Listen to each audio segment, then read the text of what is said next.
Park street মানেই কিন্তু আলোর একটা রোশনাই, আলোর চাদরে মুড়িয়ে দেওয়া হয় পুরো পার্ক স্ট্রিটকে। সেই ছবি কিন্তু এবছরেও রয়েছে।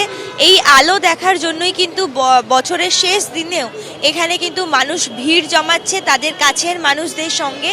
এবং তার পাশাপাশি আমরা জানি যে পার্ক স্ট্রিট মানেই খাওয়া দাওয়া এবং তার সাথে জমিয়ে হুল্লোড়। এবং বছরের শেষ দিনটাতে একইভাবে মানুষরা ভিড় জমাচ্ছে তাদের প্রিয়জনদের সাথে। কেউ খাবার খেতে আসছে, কেউ আনন্দ করতে আসছে, আবার কেউ আলো দেখতে আসছে। আমরা জানি যে প্রিয়জনদের সাথে আসা। पार्क स्ट्रीट में आए हैं तो पार्क स्ट्रीट में क्यों आए? बस यहाँ का जो पीपल वाइब्स है, यहाँ के बारे में काफ़ी सुना था कि हाँ न्यू ईयर काफ़ी अच्छे से सेलिब्रेट करते 31st और between this 31st and first new year का जो बीच का जो टाइम होता है काफ़ी लोग अच्छे तरीके से एंजॉय करते हैं। और यहाँ न्यू ईयर का प्लान क्या है आपका? No such big plan, just good food, good mood, good company and positive energy. That's it. इसके पहले आए हैं कभी पार्क स्ट्रीट? नहीं, ये फर्स्ट टाइम है हमारा यहाँ पे।